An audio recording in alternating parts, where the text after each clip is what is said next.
madaxweynaha golaha sare ee towradu Major General Maxamed Siyaad Barre saaka wuxuu shiriyay qaadiyaasha maxkamadaha Soomaalida waxaa halkaa joogay oo kale oo shirka ka soo qayb galay madaxweynaha maxkamadda sare Dr. Maxamuud Sheekh Axmed Muuse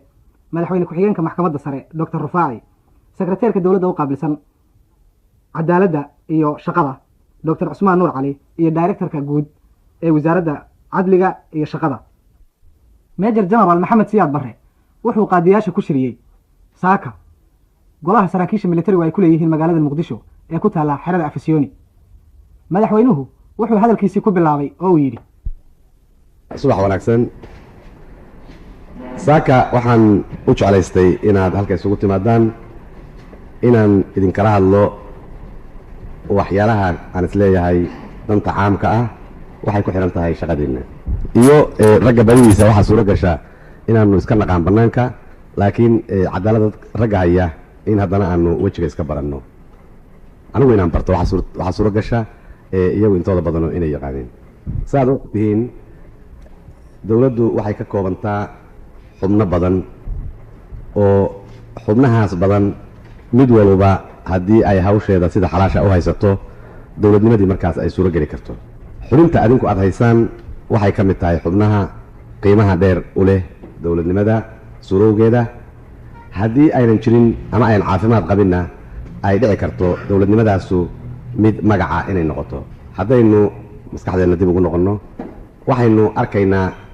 iyada oo dalkoo idilba uu si u ba'sanaa oo si aan hufnayn us ahaa haddana dhutinta weynu waxay ku suurowday cadaaladda inayan sidii loo rabay aynan ahayn iyada oo sababuhu ay fara badan yihiin oo haatan qof khaasa aan la saari karin haddii aynan taasu dhicin cadaaladdu ay ku joogi lahayd amaba loo dayn lahaa hawsheedii inay sidii xaqa u qabsato ma ay dhici karin haba yaraata ee maamulkii xumaa oo dalka lumiyey dibna u dhigay hore u socodkii adduunkaoo idil jiray taa waxaan u leeyahay haddee wixii xumuba sharci baa yaa ku fadhiya oo sharci baa jira baab qaban hayaa jira haddee baabkii haddii lagu qabto waxay la tahay tuuga ma dhacdeen laaluush ma dhaceen waxa haatan loo baxshay musuq maasuq ma dhaceen waxa saad u og tihiin nimankii khabiiriinta ahaa ay ugu yeereen waa siyaasadda doonaysa oo beenta ahaana ma ay dhaceen wixii siyaasaddu doonayso iyo waxayn doonayninna waa kala caddaan lahaayeen haddii sharcigu sidii loo soo dejiyey ama aynu kitaabada ugu dhigannay usu fuli lahaa taa yacni waxaan idinka xusuusinayaa habowgii hoggaanka dalku ishabaabay hooyadiisii waxay ka mid ahayd ama waxayba ahaydba sharciga oo shaqadiisii aan qabsanin waxaa isweydiisla marka habowgaasu maxaa u sabab ahaa ma ragga qaaliyaalka ayaa u sabab ahaa mise waxaa u sabab ahaayeen siyaasigii mise waxaa u sabab ahaayeen nidaam xun oo dhashay maxaa u sabab ahaayeen waxaan odhan karnaa markaa sababuhu waa badan yihiin haddaba si aanan midna waxba ugu dhimin waxay ku hagaagsan tahay sababtu si kastaba ha ahaadeene cadaaladdu sidii qumanayd uma aynan fulin muddadii aynu soo dhaafnay maanta taariikhdeennu meel dheer bay ka soo bilaabatay laakiin 21kii Oktoobar waxay furtay baal cusub maanta baalkaas cusub ayaynu wax ku qornaynaa isaguna waxa weeye wax walba dhabbihii xalaasha ahaa inay ku fulaan cadaaladdu waa inay ku fushaa qolada sharciga samaysaa waa inay ku fushaa qolada shaqada maamulka dawladdu waa inay ku fushaa shicbiga Soomaaliyeed waa inuu ku fulaa nin shaqaaluhu waa inuu ku fulaa beerleydu waa inay ku fushaa xoolo dhaqatadu waa inay ku fushaa dadka tacliintu waa inay ku fulaan nin walba wada cad buu leeyahay wadadiisa waa inay ku socdaan taasu waxay marka suuro gelinaysaa dad qoom ah oo dawlad ah oo socda oo sharaf leh inaynu noqonno ayay suuro gelinaysaa haddii qolaba dhabaha xaqa ay ka leexato oo u weydaarato qolada kale dhabaheeda wax walba markaa waa markay isku qasmahayaan kadibeedna waxay dhalaan ay tahay xumaan iyo musuq maasuqii foosha xumaan waxaan leeyahay marka bacdama intii revolutionka us dhacay amaba dadka salabka sida ay xukunka dalka la wareegeen iyo intay dawladda dhiseen intaba aynan suuro gelin adinkoo khaasa inaan idinla hadlo saaka yacni sababteedu taas bay ahayd saaka ururkeennu ama aniga ujeeddadaydu waxaa weeye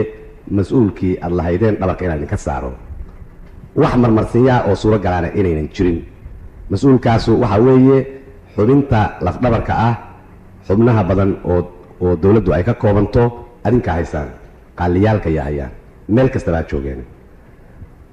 shuruucdii waddanka lagu wadi lahaana giddigood waa dhigan yihiin oo mid aan oolino ma jiro ama ha noqdo midka casriga ha noqdo ama midka sharciga ha noqde mid aan dhignayno ma jiro waxaan idin weydiisanayaa inaad fulisaan sharciga oo sida xaq aad u fulisaan waxaa caadada adduunka ama taariikhda aan ka akhrisan jirnay ama haddaanu dalalka adduunka aanu marno aanu la kulannaa monumentooyin waaweyn ama yacni sawirro waaweyn oo muxuu ahaa meelaha caasimadaha dowladaha hore u kacay ka dhisan oo ay u dhisan yihiin niman qaaliyaal ah oo geesiyaal ahaayeen oo la dagaalamay shubada ama laaluushka oo la dagaalamay cadaalad xumada oo la dagaalamay xataa madaxdooda oo ka hor istaagay dadkoodu amaba dalkoodu inuu wadda xun qaado oo iswaayo nabadgelyo ama cadaalad iswaayo annagu xaq baanu u leenahay raggaasu inay naga soo baxaan ku dagaalama cadaaladda geesiyaala aan ka baqin damaaciga adduunka kuwa hor istaaga tii xumayd oo qolada ahayd oo lala ordi jiray hor istaaga kuwa cabsi geliya hor istaaga waanu u baahanaa annaga naftanadu waana adinka hadda saaka iyo hor fadhiya ragga ku duuli karaa qiirada caynkaasa oo marka sharaf wanaagsan soo hoysan karaa mid mid haddii laydin fiiriyo adinka oo sharfaaya qaaliga ninka la yidhaahdaa qiimaha uu leeyahay ragga cadaaladda maamula qaarkood laakiin annagu kulli baan u naqaanaa ninkii haya muxuu ahaa cadaaladda fulinteeda mas-uulkeedu u saaran yahay oo idil baanu u naqaanaa saa yacni waa u baahan tahay soomaaliya inay hesho wiilal noocaas ah oo taariikhda adduunka ah wax badan baan aniga naftaydu la kulmay ama akhristay qaali aad iyo aad looga baqo laakiin baqdintaasu ayaan ahayn inuu dad uleeyo baqdintaasu ayaan ahayn inuu muxuu ahaa wax kaleeto sameeyo laakiin hayradiisa laga baqo ka timid naqidda uu naqahayo sharciga oo uusan marnaba uga asxaanfalaynin oo turjubaan xaq ah keliya waxaan idinka rajaynayaa baalkii cusba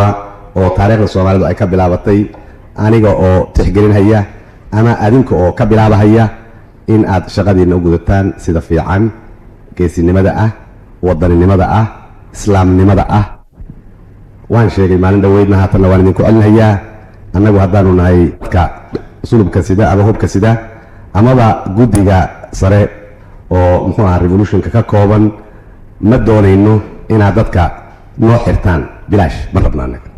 waxaanu dagaalkanagu uu ka koobmay cadaalad xumada inaan la dirirno sidaas baanaan u yeelaynin marka cadaaladda marka lagu cayaaro haddana inaanu magaca annagu sidno xumaantana dad kale ay sameeyaan taas ma yeeli mayno sharci naga xidhaayaana ma jiro meel lagu gabanayaana ma jirto ninkii ay ka dhab tahay ilaahay horti inuu dadkiisa xaq u xukumana waa midka aanu garab taagannahay waxa wanaaga uu mudan yahay aan marinayno midka musuq maasuqii maskaxdiisa ka fujin la'na ka aanu yeeli mayno in annaga ceebtu ay noo timaado isaguna uu falo oo ceebta sameeyo taas ka yeeli mayno iyuusan ku riyoon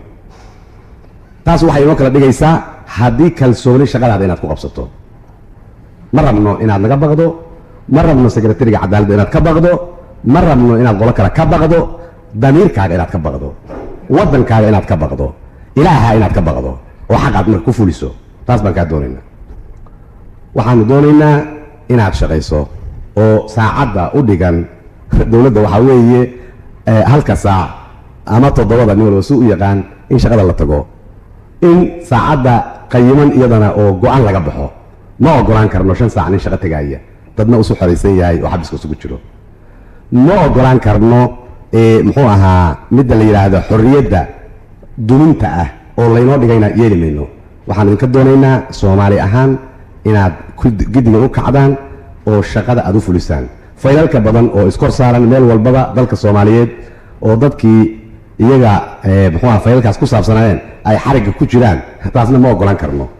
oo qalad weeye awalan cadaaladdii baad marka hore ku gafaysa haddaad saas yeesho leesh qof insaan ah oo ilaahay abuurtay oo xornimadiisa aad ka qabatay baa meel kuugu xiran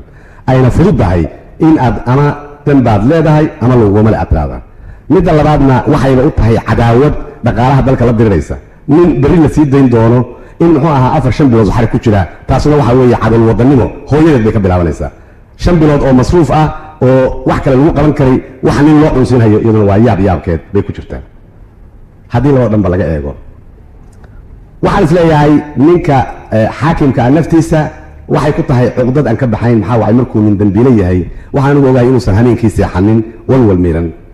kaasaa kuu dhiman keeraa kuu dhiman goormaad samayn doontaa berri u dhigo saadna baad qaban doontaa suu leeyahay inuu ka nasto oo madaxiis bannaan uu marka wuxuu qabsanayo kale u qabsado ayaa uga roonay waxaa hor fadhiya manela maxamed cali sharmaan haddii ay u yaraato 2 sannadood ayuu hayaa xukuumadda militariga fulay baa la yidhi nin dhintiyo nin dheer buu mara gashada xakaamadda militarigana anaa madax u ahaa weydiiyo weligay nin sii daayna markii aan shiriyo xakaamadda militariga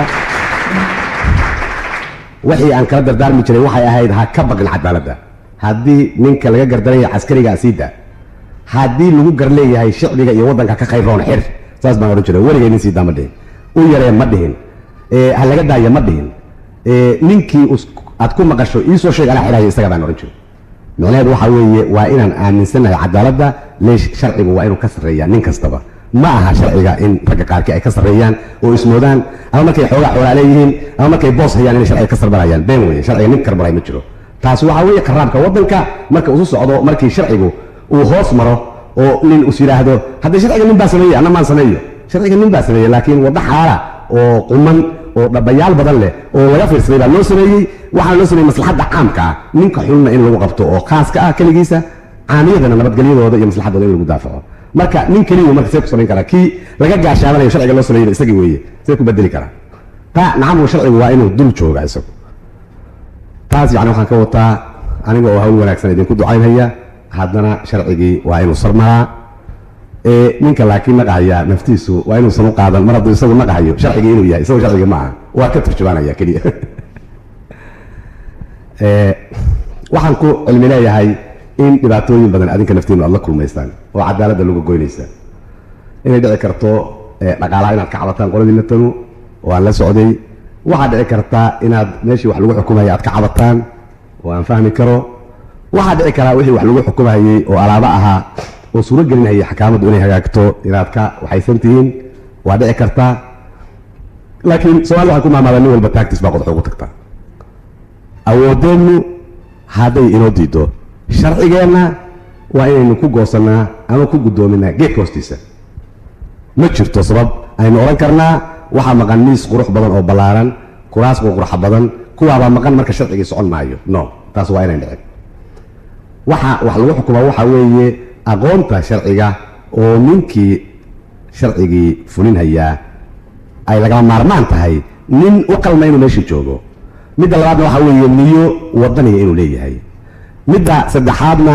in uu fahmahayo cadaaladdu waxa ay tahay iyo xubno kaleeto oo badan intaa hadday joogto kursigu waxba lama maqna waa ay habboon tahay in waraaqihii buugagii qalimadii qaddii kursigii xafiiskii gaarigii reerkii inuu isku rakibay waa fiican tahay laakiin haddii la waayo oo awoodda waddanku isgaari waayo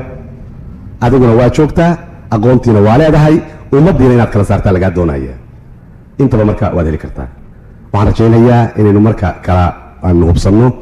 mar walba inaynu tixgelinno dalkeennu muxuu dhali karaa wixii inaga maqan maxay inooga maqan yihiin haddii awalto aynu saaraynay maamul xumo ballan baan idinka qaadahayaa maamul xumo wax nalaga xada maahe waxaanu anagu guddoominay inayan jiraynin wixii naga xadana ragga ku shaqalow hadday ku qabtaan inaan laga daba tegayn oo noo siidaa